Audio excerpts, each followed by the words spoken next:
परिवहन विभाग अपनी कार्यशैली को लेकर हमेशा ही घेरे में रहा है, लेकिन परिवहन विभाग में कई बार अधिकारियों की लापरवाही बड़े से बड़े भ्रष्टाचार की वजह भी बनी। आखिरकार इस बार परिवहन विभाग में ऐसा क्या हुआ जो पूरे के पूरे परिवहन विभाग को सवालों के घेरे में ले रहा है? और अब आनन फानन में परिवहन विभाग के किस फैसले ने परिवहन विभाग को फिर से सवालों के घेरे में लाकर खड़ा कर दिया है? ये तमाम ऐसे सवाल हैं जिनका जवाब अपनी आज की इस रिपोर्ट में हम आपको दिखाएंगे भी और बताएंगे भी। दरअसल भारत नेपाल सीमा पर निजी बसों के संचालन में फर्जी परमिटों के प्रयोग का खुलासा तब सामने आया जब परिवहन आयुक्त कार्यालय लखनऊ ने खुद इस पर संज्ञान लेते हुए डीजीपी को पत्र लिखकर उच्च स्तरीय जांच की मांग की। जिलों के एआरटीओ को दोषियों पर एफआईआर कराने के निर्देश भी जारी कर दिए गए। लेकिन इस पूरे मामले में सबसे बड़ा सवाल यही उठता है कि क्या परिवहन विभाग केवल तब ही सक्रिय होता है जब शिकायत उनके ही अधिकारियों द्वारा की जाती है? सूत्रों की माने तो सीमा पर अवैध बसों का संचालन काफी लंबे समय से चल रहा था, जिसकी जानकारी स्थानीय लोगों और पत्रकारों ने पहले भी परिवहन विभाग को दी थी, पर तब विभाग ने कोई ठोस कदम नहीं उठाया। अब जब बात अंदर खाने से आई और अफसरों ने अपनी गर्दन बचाने के लिए आवाज उठाई, तभी विभाग ने सख्ती दिखाई। न्याय की प्रक्रिया हो या प्रशासनिक कार्रवाई, क्या आम नागरिक की आवाज इतनी कमजोर हो गई है कि उसे सिर्फ अनदेखी ही मिलती है? परिवहन विभाग की निष्क्रियता और चुनिंदा मामलों पर तेज रफ्तार से की जा रही कार्रवाई शासन की पारदर्शिता और जवाबदेही पर सवाल खड़े कर रही है। ये कोई पहला मामला नहीं है जब परिवहन विभाग अपनी गर्दन बचाने के लिए कार्रवाई में जुट गया है।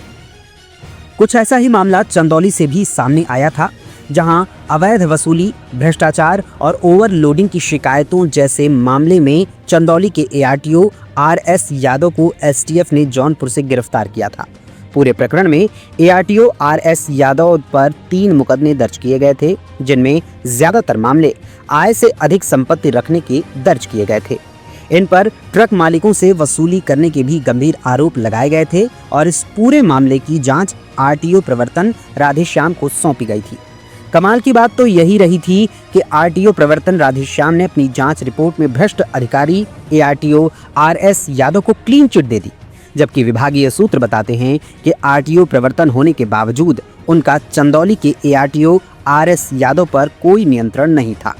कुल मिलाकर अगर देखा जाए तो भारत नेपाल सीमा पर जिस तरह से अवैध बसों के संचालन की शिकायत आने पर परिवहन विभाग के अधिकारी हरकत में आए हैं, ठीक इसी तरह चंदौली के प्रकरण में भी गाज जांच अधिकारी आरटीओ प्रवर्तन राधेश्याम पर भी गिरी थी और उन्हें परिवहन मुख्यालय से संबद्ध कर दिया गया था। फिलहाल उत्तर प्रदेश का परिवहन विभाग तभी सोकर जागता है जब उसे लगता है कि हाँ, जांच के घेरे में खुद की गर्दन न फंस जाए। ऐसे में परिवहन विभाग अपनी कार्यशैली को लेकर हमेशा ही घेरे में रहा है। अब मामला चाहे भारत नेपाल सीमा पर फर्जी परमिट पर चल रही बसों का हो या फिर चंदौली जैसे एआरटीओ की भ्रष्टाचार की कहानी, परिवहन विभाग की निष्क्रियता और चुनिंदा मामलों पर तेज रफ्तार से की जा रही कार्रवाई शासन की पारदर्शिता और जवाबदेही पर सवाल खड़े कर रही है।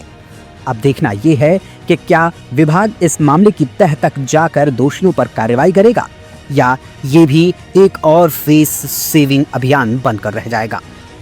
द क्वेश्चन ऑफ डेमोक्रेसी के लिए वरिष्ठ संवाददाता प्रकाश बिष्ट की special report.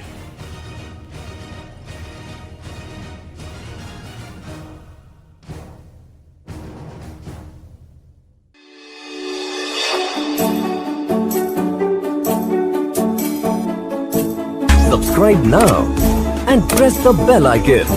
Never miss an update.